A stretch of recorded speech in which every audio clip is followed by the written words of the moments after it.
Hi, Adam. Yeah, how you doing, Amy?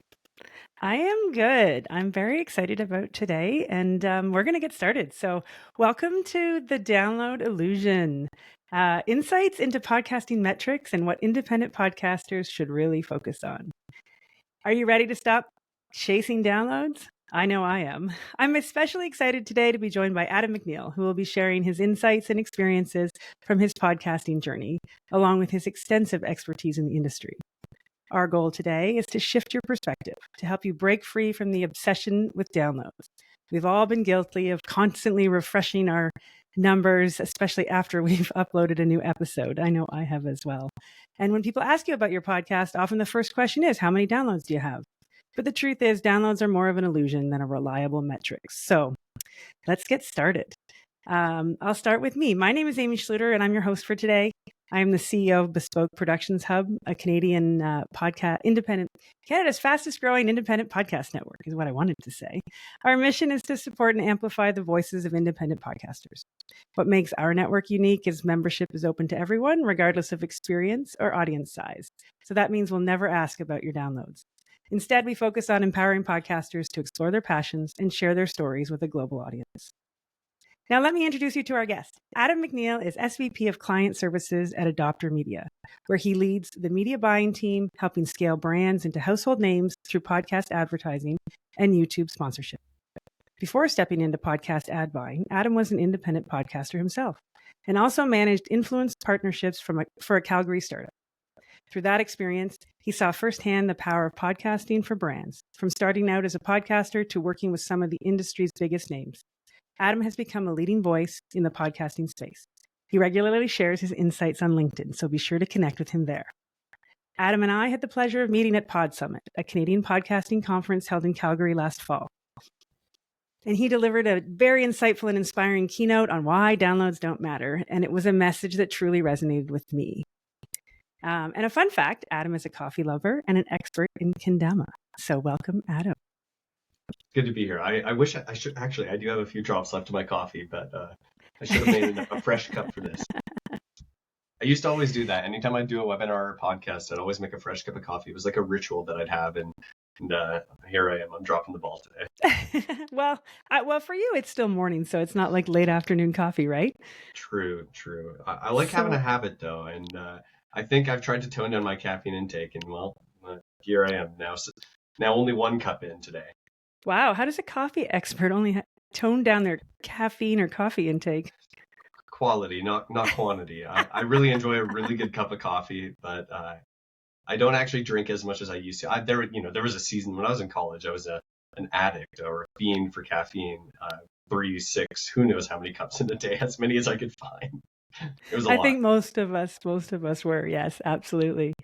So I'm going to start with some questions, but before I do that, they're not just my questions. We've left lots of space when Adam and I chatted about this for questions from our visitors. So anytime anybody wants to ask a question, please put it in the chat and I will ask Adam on your behalf. And that's really what we want to do, is have more of a discussion and bring new questions into the fold. But I'm going to start, and I'm going to start with the big question.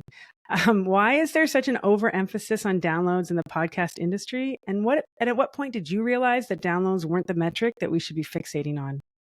Yeah. So my background, I'll give a little bit of context to. So I work for a Calgary startup. I manage our influencer partnerships, and we were partnering with Instagrammers, YouTubers, and at some point future down the road, it was podcasters. And throughout that whole journey, you learn a lot really quick when you start working with creators, because you'll see a creator that has 100,000 followers. They maybe have so many likes or so many views and comments galore. Who knows? And on paper, everything looks amazing with this creator. And so you work out a big deal. You pay them their thousands of dollars, and then on the back end, you get 0 conversions. And you have to go and ask yourself a question: where did this go wrong, and why isn't this working? If all the numbers on paper looked really good, what failed in this campaign? And I think what I learned in those spaces was some metrics aren't as reliable as you think they are. And some of them are really misleading. And in many cases, many is maybe an exaggeration, but in some cases, a lot of numbers can be fraudulent too. where creators have learned to gamify the systems at some level, whether or not that's by purchasing YouTube channels that have 1 million subscribers and then publishing content, or by buying comments, or by creating clickbait ways to get people to engage with their content but not really stay for the content. All of those metrics then get bundled up into a nice media kit, sent off to the brands and say, hey, look at our downloads, look at our views, look at our comments. We have so much engagement. But if that doesn't check out into conversions at the end of the funnel for a D2C brand, is it really real?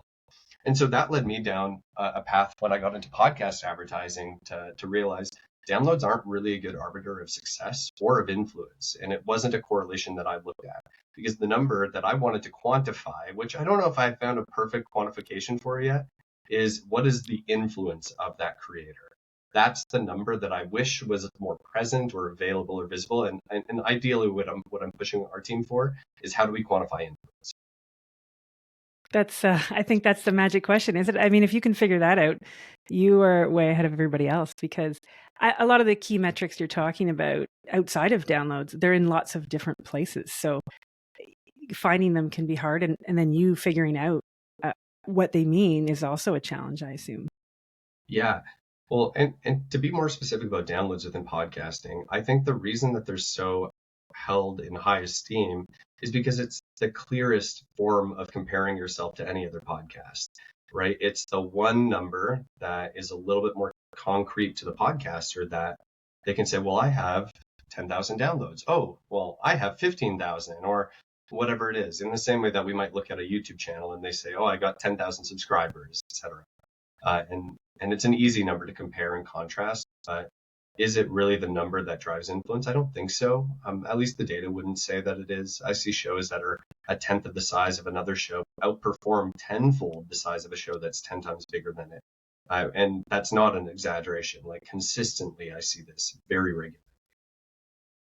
Well, it's interesting because we're in early 2025, and so many people are setting personal goals and professional goals. And I've had several goal setting sessions with our podcasters, and almost every time they say, I want X number of downloads.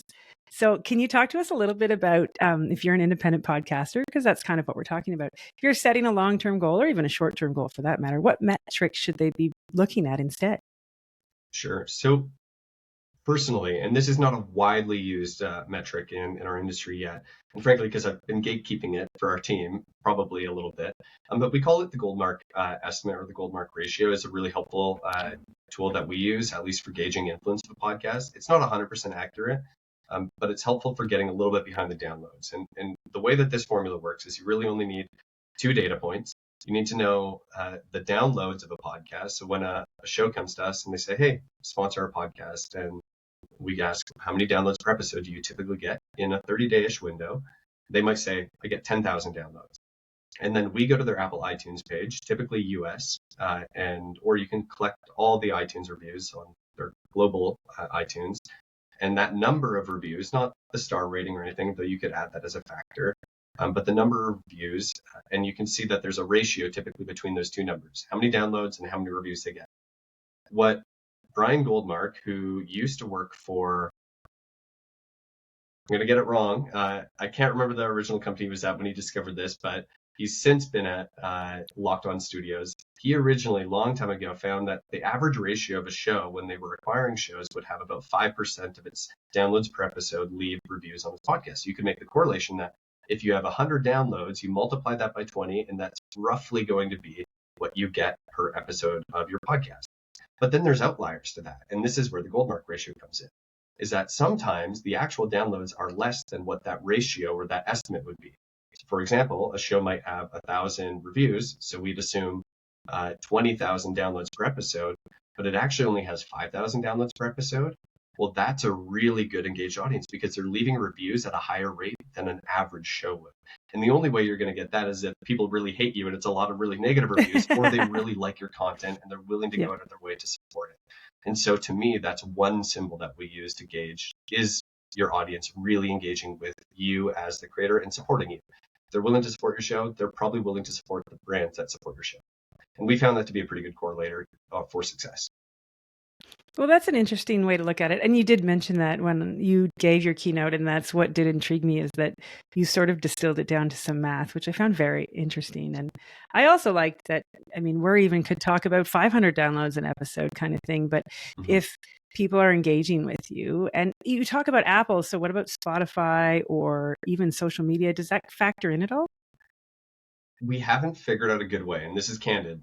We Yeah, haven't I can figured out a good way imagine. to layer in Spotify metrics, and part of it is that there, until now, hasn't been as much public availability into seeing what was going on with the Spotify reviews. It's relatively new compared to what was on Apple. We need to figure that out. Spotify is far better at pushing you to review a show, so the review ratios are much higher on Spotify than they are on Apple. So we haven't found what that good ratio is yet. So I'm sure there's a number, and I'm sure there's the exact identical formula that you could create with a different ratio percent off of Spotify. But I don't know. I have hunches about Spotify that maybe they push their shows a little bit more to be reviewed than maybe others. Who knows? They got some bias over there. Of Uh, course. Yeah, it's a tough who one to doesn't? crack. It's a tough one to crack. So we've covered sort of the ratio that you talked about, and we've covered a little bit about reviews. So let's talk a little bit more about the back end of the metrics. So outside of downloads, what should independent podcasters maybe be focusing on in terms of metrics? So probably the biggest ones where you're going to see the growth of your show compound over time is, are you retaining people coming back to your podcast? Retention rates of both listenership and returning to download another episode are probably the most important things that you could ever focus on as a creator. Is, yeah, you could spend money and you could pay people a lot of money to come and listen to your episode once, but if it's real bad, you're going to have to pay them a lot more to come back to the second episode. That's not what you want. You want people to come listen to an episode and get hooked and go, wow, well, Amy, your podcast is amazing. I want to keep listening to this, so I'm going to download the next episode and the next one and listen all the way through. Because the higher your listen through rate, the more that you could theoretically add ads into your episode, because people are making it further into your episode. So you can then have high converting ads throughout your show. And it just compounds your success if you want to go the advertising route down the road. But there's usually a tipping point in that equation too, where if you start adding too many ads, you're going to lose retention, et cetera. So you got to balance everything. But the point is, retention is far more important than initial downloads of an episode, because if you can get 10,000 downloads, you can pay a lot of money and you could get 10,000 downloads on an episode. Not hard to do. Can you retain 10,000 people for your next episode? And then how many of those 10,000 people are going to tell a friend or two of theirs to also listen to your show, and then compound that? Tom Webster sounds profitable, very influential voice in the industry, wrote a beautiful book called Your Audience is Listening, or The Audience is Listening. And he really emphasizes, and I think it's the greatest thing you can ever emphasize as a podcast growing, make your show a show worth recommending to friends. That's what you want. You want a show that people want to tell other people about. And if you can build that, you'll see it through retention metrics, but that's the high level overarching goal you want to aim for. I love that. That's a really great way to look at it, because especially, sometimes independent podcasters, we're even talking smaller downloads sort of per episode. So when you talk about retention, then I know everybody, as I talked about in the beginning, you upload an episode and you're obsessed with the first 7 days. And so really what you're saying is that doesn't matter. So what do you want to look at is that when you're ready to maybe post another episode, how many people listened, and you're looking for that same number over what, 30 days or more?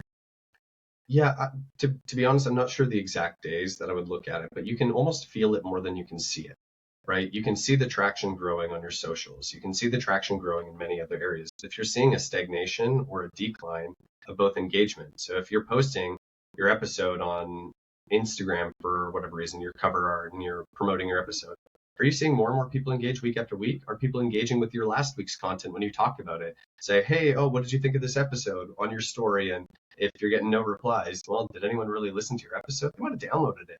And the reason I also hate downloads as a metric is because a download doesn't mean a listen. Downloads are just someone who put it on their phone, but they may have clicked play. It may have gone 5 seconds in and they go, not for me. And then they turn off. God knows how many times I've downloaded a podcast, listened to 10 seconds and go, this was terrible. And then I left and I never go back. But that podcaster still has the ego of saying, oh, I got a download on my podcast. And it feels good for them. But is it really that impactful? No, because it didn't convert into a real listener. Listeners are what you want. You want engaged listeners. And so Uh, you could look at it on like download growth over time. Per episode is a far better metric than your overall catalog of downloads. The reason I say that is because there's a small percentage, but there used to be a year ago a huge issue with iOS 16 in which auto downloads were plaguing the minds of podcasters, overinflating egos because one device might download 60 episodes of a podcast. They weren't listening to that, but No. podcasters were getting hundreds of thousands of monthly downloads, and they were saying, "Wow, look at my show! It's growing like crazy. We're doing so good." It wasn't. It was artificially inflated by an iOS bug, or not a bug, but it was a feature that we turned out to be not very helpful for our industry, and they killed that with iOS 17, and it cratered a lot of our industry. Thankfully, it was a good thing that happened, but that's why downloads have never been a great arbiter of performance. We found that from buying ads and seeing results. Downloads were not correlated at all to whether or not a thing worked. Well, I liked what you said about you can, as long as they're coming back. So from an independent podcaster standpoint, if you have 500 loyal listeners, it's better than 5,000 inflated download numbers, because you're not wrong. You download things and you forget that you download them, or you didn't like them, or you only drove 15 minutes instead of 20 and then you left. Like, there's lots of reasons why we don't listen all the way through. So I can see why you say that number's inflated. Yeah. So, I mean, you're preaching to the choir, because the minute you said it, I was all over it. I'm in. I really sort of buy into what you're saying, but it's a hard thing to change your mindset on. And also, the other thing I found with independent podcasting specifically is that growth and success in podcasting looks different for every podcaster, because, you can be doing it for a variety of different things at that level. So if we're still struggling a little bit about, well, but I still love the download number, or I don't know where else to look, or I'm not sure what to do, can you talk about a little bit more about why it doesn't tell the full story when it comes not only to audience engagement, but growth potential? Sure.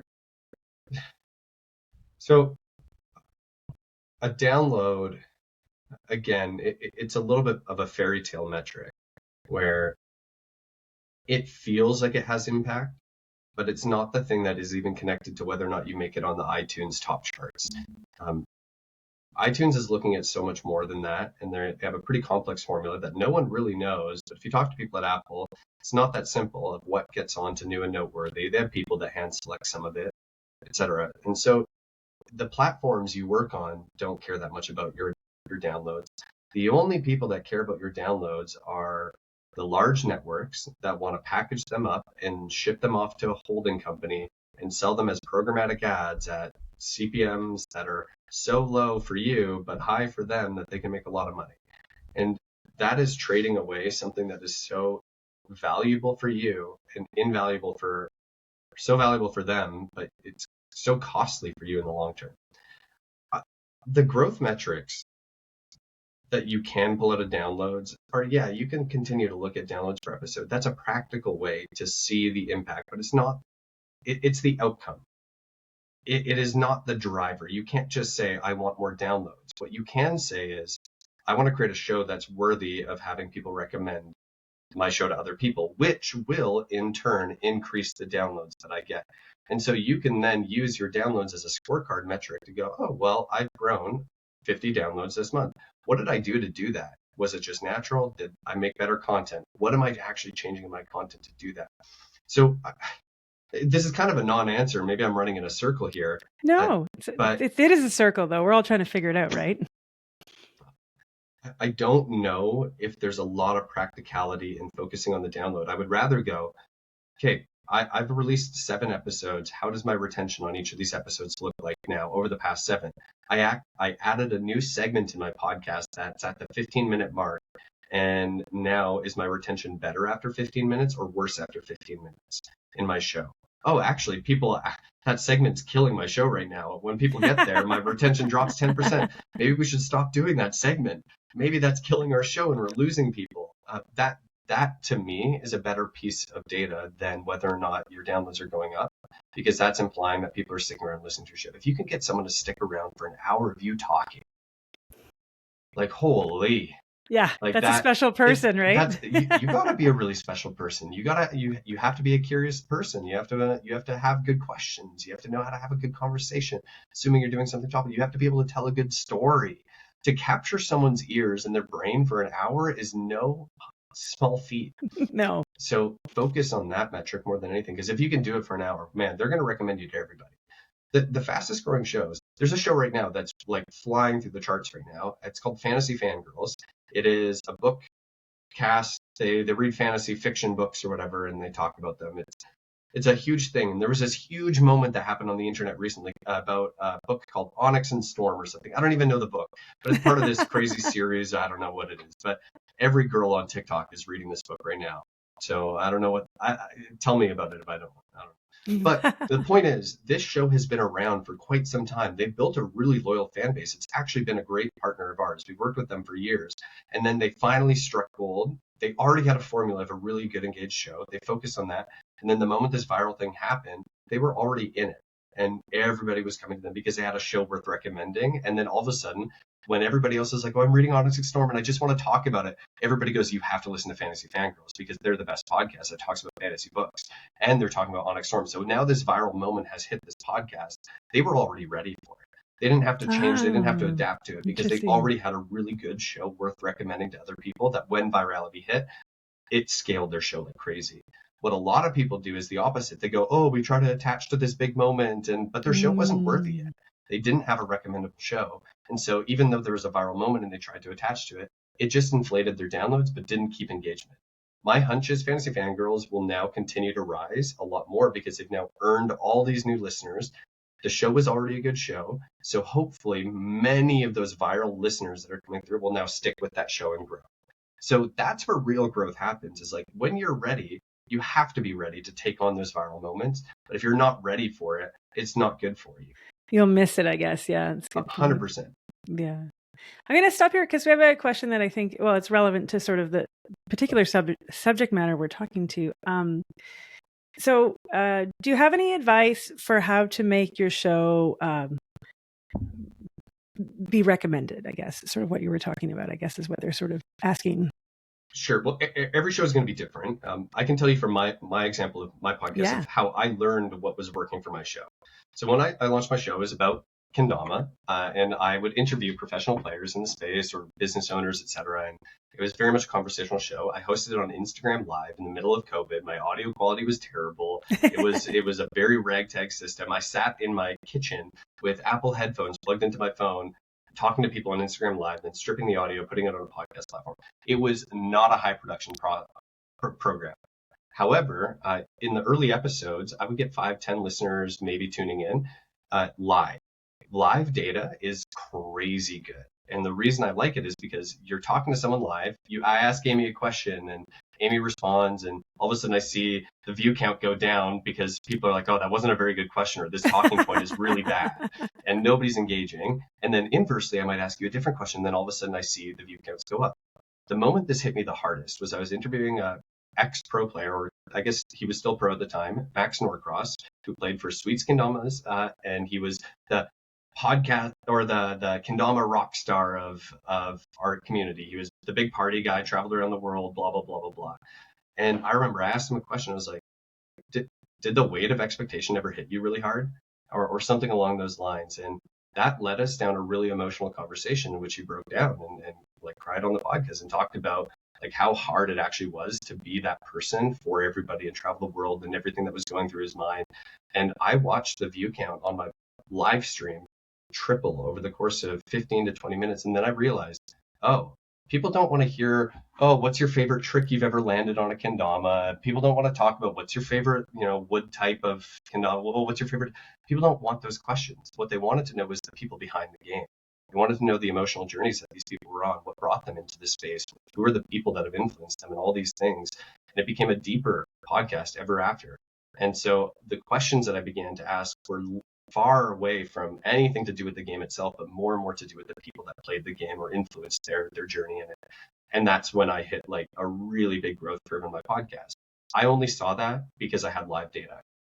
You could probably do the same thing with your own podcast in a different way, whether it's through your retention rates, through sharing on Instagram and asking polls and questions and surveying your audience. It's like, hey, what was your favorite part of the last episode? Why? And drill and ask your listeners and ask them, was there anything that wasn't very good in that last episode? Was there a moment that you thought you were going to turn it off because it just was like really boring or droll or whatever? Those are questions you want to ask, and you want to ask them to your loyal listeners because they're the people that are going to be the most likely to recommend your show. Make it as good as possible for them, your core 100 people, because your core 100 people are going to influence your next 1,000, and then your core 1,000 are going to influence your next 10,000. Your core 10,000 will influence your next 100,000, and it will continue to compound. And you can make small jumps of changes between those journeys that really focus on keeping your core your core. That's the best recommendation I can ever give you. Well, I like that. I like the starting with small numbers, and then they're going to help you get to the sort of the next number. Yeah. I'm going to switch gears a bit because I know you work with brands and things. And so we talk a lot about how downloads aren't necessarily the measure of success. So how are brands changing their mindset, or is the first question out of their mouth, how many downloads do you have before they even look at your podcast or your brand? Unfortunately, there still is a bit of a precedent set around downloads, especially at the brand levels that I work at. We're mostly working with shows that are doing 10,000 downloads or more. There's exceptions to that rule in our space, and that's partly because it's efficiency and scale. When a brand is paying us a decent bit of money, they want to make sure that they're getting enough volume out of their spend. However, I can say that within that benchmark or that category above 10,000 downloads, the price per download varies quite substantially on a show-by-show basis. And you can quickly tell which shows are really good performing shows, often by their CPM, when it's backed by consistency, if it's a good performing show or not. Again, I could use the example of Fantasy Fangirls. When we started buying that show, it was a really low CPM because nobody knew about them. They were a brand new show. They were kind of starting to grow. And now it actually costs a decent bit to be on that show because they've earned that reputation of building consistency over time. And it was built on supply and demand. So they might have started, I'm going to misquote probably, and don't hold this show to it, but they may have started around a $15 CPM and now are maybe a $30 CPM. That CPM number is fairly arbitrary, but it tells a story that if you can continue to sell advertisers at a high CPM and they stick around, you're probably a pretty influential podcast because brands don't keep spending where they don't make money. That is the fundamental truth of brand advertising. They're not going to keep, brands aren't stupid. Some people at brands can be stupid, but fundamentally as an archetype, brands aren't stupid. They're going to continue to spend where they're seeing results. And so if you can sell a brand at $30 CPM, $40 CPM, or $1,000 per spot, whatever you want to call it, and they keep buying it, and then next year you say, hey, price is $2,000, they keep buying it, you can tell you have a pretty influential show. Retention rate of brands is almost equally as important for the long-term success of your advertising journey as retention of listenership. So I always recommend when people get their first sponsorship, do everything you can to keep that sponsor happy. If it means dropping your rates, if it means doing anything you have to do to make sure that they're succeeding, because the next brand is going to look at your last brand partnership that you had as a proof of whether or not they're going to find success in your shows. Mm-hmm. Whatever you do, retain your sponsors because it looks good. It's like a report card. Or a resume. However you want to slice and dice it. It's like your resume. Show your track record of how long you've worked at a company or worked with a company, and that's going to influence your ability to work at your next one. So for anyone who doesn't quite understand, if a brand places an ad on a podcast, how does the brand that's advertising measure the success and decide if they're going to keep working with you or not? I'll speak from my perspective. Yes, just lots an example. Of brands use different metrics, but we always back everything up to a conversion. So we'll measure through coupon code conversions, Google Analytics. So the little URL when you go to adamswebsite.com/Adam, we can track people that come through there. Most podcasts that are at scale now, like over 10,000, they'll do pixel-based attribution as well. So we can do some digital matching and we can capture some impressions and data there. And then post-purchase survey. Those are kind of the four main methodologies that brands today use. There's other ways you can implement too, but those are the big ones. And so we back all that down to how many people purchased the product that you promoted on your podcast. And if that number hits the benchmark of where it needs to hit for the cost that they paid to be on your podcast, well, then we're going to keep renewing. Like we're doing well. And that's the way it works. It's a pretty simple formula. It is. It's a hard one to crack, but it is a simple pathway anyway, if you can find a brand to work with and things like that. Yes. I'm going to pause again. We have another question. So I'm a niche podcast, and even if I don't want to look at downloads or any other numbers, sometimes it's frustrating to see lack of growth. How do I stay motivated to keep podcasting? I think motivation is going to come from your community more than anything. I remember when I ran my podcast years ago, it was exhausting. Like, I was working a full-time job. I was doing this with my extra hours on the side. I built an event. I started launching merch. I was selling kendamas on the side. I did everything I could to grow my podcast and grow my community. And the reason I did it is because they loved it. And it was reciprocal. I had over 120 people fly to Calgary, Alberta to come and compete in a competition that I hosted because of the podcast. Wow. And it was monetarily beneficial to a degree, but more than that, it was socially beneficial. I've now made friends across the world that I flew to Scotland, and I saw friends in Scotland that I met through the podcast. And I had never met them before. And I've gone all across America to play and compete at competitions. And when I show up, people go, "Oh, I know who you are. I love that episode," or "I love the podcast." There is a lot of intrinsic value that I got out of it that kept me motivated because I knew the value I was bringing to other people. I remember the first time that I knew it was impactful for someone was when they asked me to put my podcast on audio, because I was just live streaming on Instagram. I didn't have it on audio to begin with. And someone said, "Hey man, I really like listening to your podcast. I'm a truck driver and I drive on the road, and sometimes I don't have Wi-Fi and I don't always get to catch it live. Is there a way you can put it on audio so that I can listen to it?" And I said, "For you, I'll find a way. Like, if this means that much to you, I'll figure out how to do that." And I had to learn how to pull the code of Instagram to then strip my video, to then convert it into an audio file, to then upload it to Anchor at the time, because I was not a professional podcaster. I didn't know what I was doing. And that was the way that I did it, because people asked for it and I listened because they were telling me what they wanted out of my content. And so I found, as long as I enjoyed doing it too, I would continue to do that. So there was a lot of intrinsic value for me that I built a community and I loved what was happening to me. Well, that's good advice, because, often people say, well, do A, B, and C and everything will be fine. But you have to have intrinsic motivation, 100%. I think, too, because I agree it's a lot of work and it's a lot of time and often not a lot of feedback, because if you don't have people leaving reviews or commenting, or you don't know, you can't measure the feedback or the success in any way. The first Twitter post I think I ever made on my podcast account, Twitter, and I never use it anymore, X, whatever it's called now, was, "If you start a podcast to make money, please don't. Because the pursuit of trying to make money out of a podcast will kill your podcast. But if you focus on how do I build a community that is so worthy of advertisers, or that advertisers are begging to be in that space, you're going to make a lot of money." I made outsized returns on my podcast, and I never thought about money once when I was making my podcast, because I was really focused on how do I just deliver the best piece of content for my audience next week? How do I deliver the next best piece of content for my audience this week? Or what's the next thing I can do that would elevate their experience with me? That was always the narrative, because if I did that, then money would come. So if you put the listener first almost, and then worry about the things after, then that's really the metric at the end of the day. My personal metric is put the listener first. Yeah, I like that. So I have a question then. You talk a lot about community, and what if a brand, not a massive brand, but say it's a smaller brand, has a community? Is it beneficial then to start a podcast to further engage and support that community? To support the brand's community? Mm-hmm. Sure.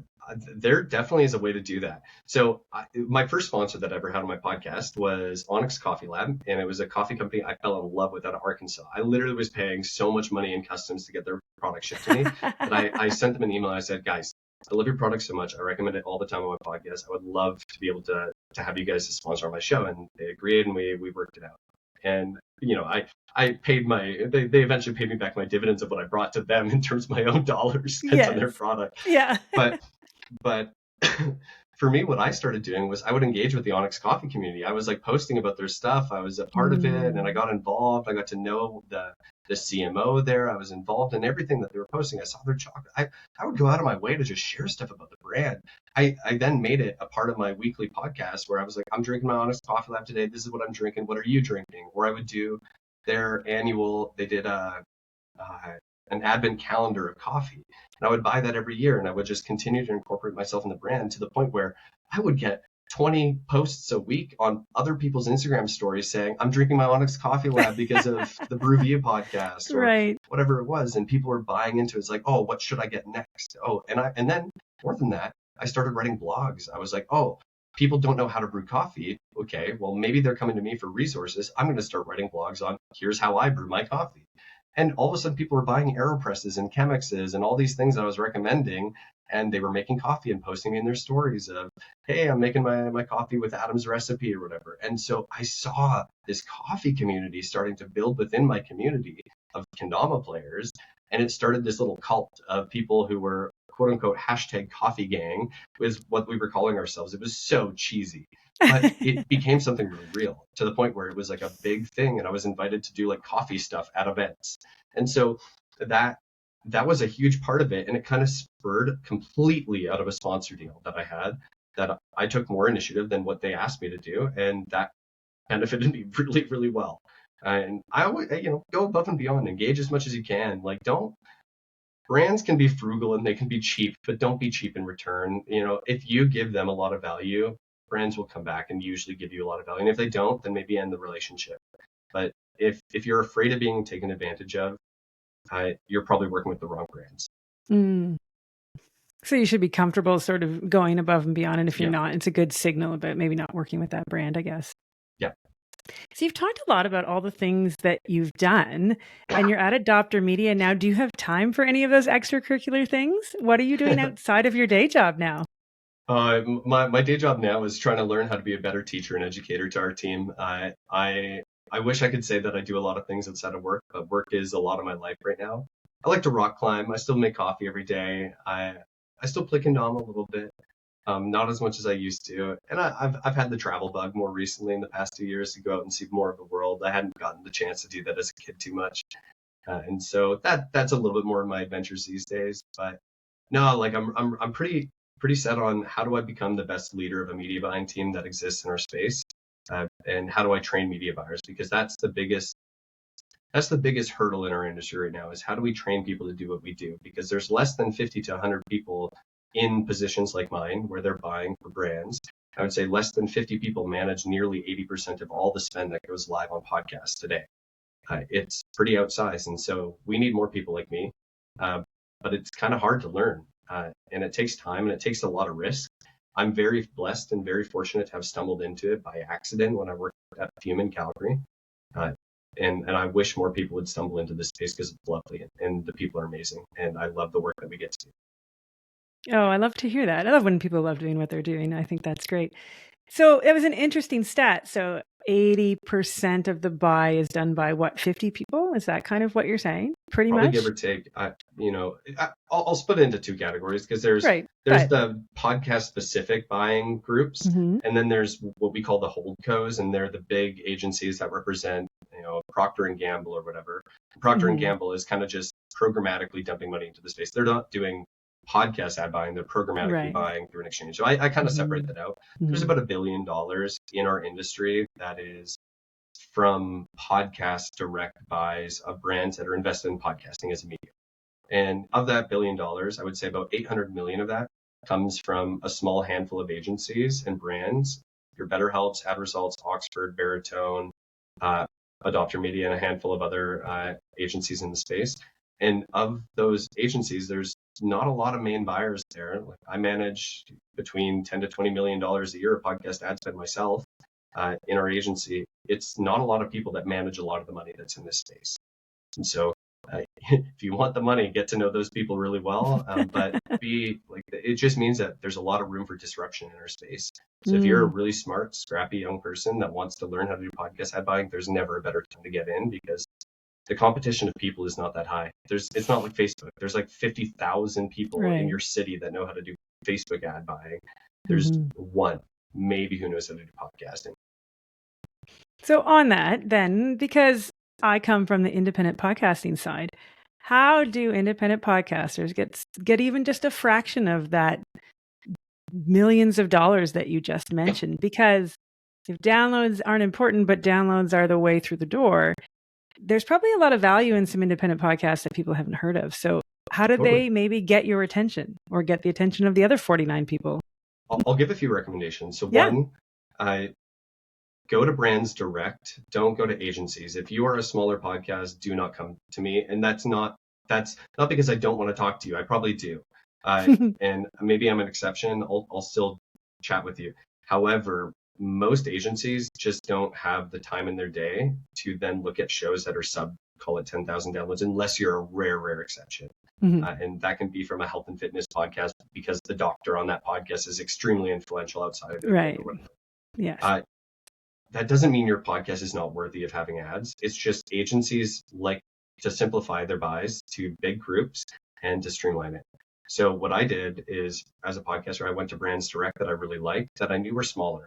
I did not try to approach, call it Philips or anything that would be a massive company. Go to a small brand with a national presence that you think would fit so well with your audience and pitch to them really delicately, maybe even buy their product. Say, hey, I've already been promoting your product on my podcast, seen a lot of people that want to take action on it. Is there a way that I could get a coupon code and maybe an affiliate deal with you guys? Because I'd love to be able to continue promoting and be a part of the growth of your company. That's a great pitch to give to a brand, especially a small e-commerce brand. They like people invested in their company. That's what they look for. I can tell you, like, brands love affiliate programs, and you can too as a creator. I made far more money doing affiliate sales than I ever would have done off of a flat rate deal and a CPM deal. I was making thousands of dollars a month selling coffee. It was great.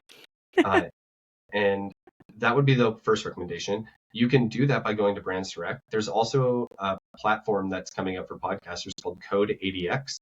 Jeffrey, I can't remember his last name, started it, but he's been in the podcast space for a long time.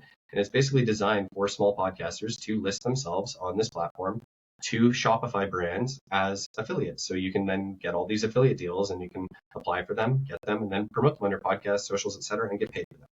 So affiliate advertising, good, or go direct to a brand for an affiliate or a flat rate deal. But those would be the first things I do. But outside of advertising, like, learn how to sell a product. Make your own product. If you can't sell your own merchandise and your own product to your audience, why do you think you can sell another brand's merchandise or product to your audience? I think learn to monetize your own community around products that are attached to your podcast. If you can sell, I don't have one here, but I used to have mugs that look just like this for my podcast, and I sold tons of those every month because people wanted to drink out of the same mug that I was drinking out of on the podcast.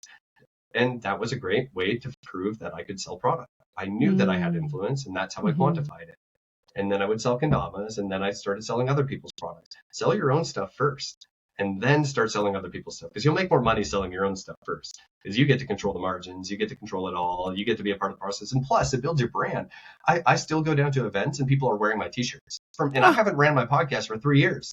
Wow. It's been 3 years, 2.5, I think, 2.5 years since I released my last episode, and I still go to kendama events and people have my mugs, people have my shirts, and they're still asking, is the Brew View coming back? Oh, are you going to bring back the Brew Battle event? I still get that because you allowed your brand to permeate the culture that you were. Wow. Well, that's great advice, and congratulations on your own staying power. That's quite an accomplishment. Yeah, thank you. Thank you. Worked hard for it. Yes. So I have one last question. So we've talked about so many things today, and I just want to say, so let's say a bunch of people listening buy into I'm calling it our because I'm all in too, our theory that downloads don't matter. It's still a process, though, to quell one's obsession with downloads. So what's one simple shift in mindset that you think that you could recommend that could help independent podcasters move past their obsession with downloads? I sell something and see how much influence you have would be like the first call to action I'd probably give you. Make a mug for your podcast. Go to Printify, make a t-shirt, see if you can sell some merch to your audience.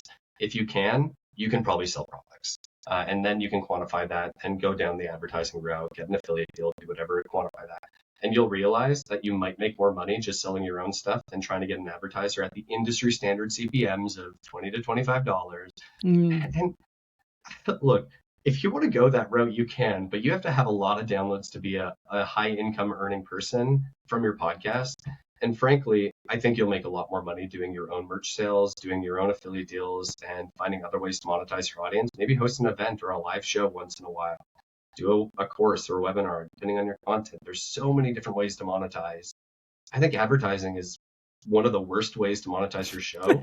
unless you're a large show. And Mm-hmm.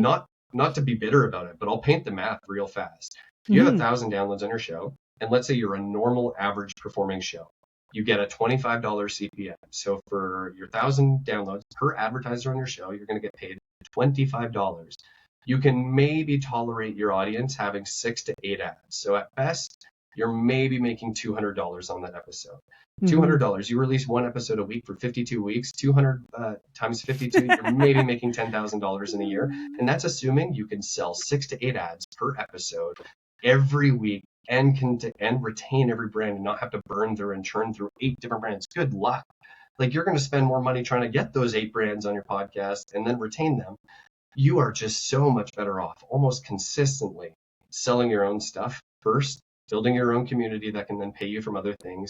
And then once you've hit enough scale, pick a couple brands, maybe charge them a $50, $100 CPM if they really work on your show. And don't sell out your audience. Don't sell them out on shitty products that don't make sense for them. Be clear, give them something that's of value, and don't sell them out. They've came for you. Don't burn That's that bridge. true. Yeah, they have. Yeah. Well, thank you for your advice. Do you have any last words on why downloads don't matter? No, but I'll say that I think downloads are going to matter less in the next. This is my prediction. In a few years, downloads are going to matter so little because it's going to go to listening insertion. So Spotify is really pushing forward streaming ad insertion technology, meaning that ads will get placed at the time of listen, not at the time of download. So your downloads will not matter under Spotify's new regime of how they're doing their ad insertion. It actually matters more if people get to the 70% mark in your episode because they're going to have an ad marker there.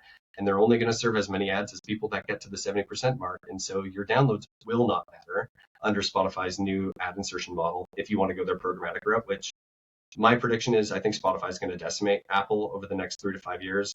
And Apple downloads are going to go down, down, down, down, down, just because Spotify cares about investing into it. And Apple goes, we've been around long enough.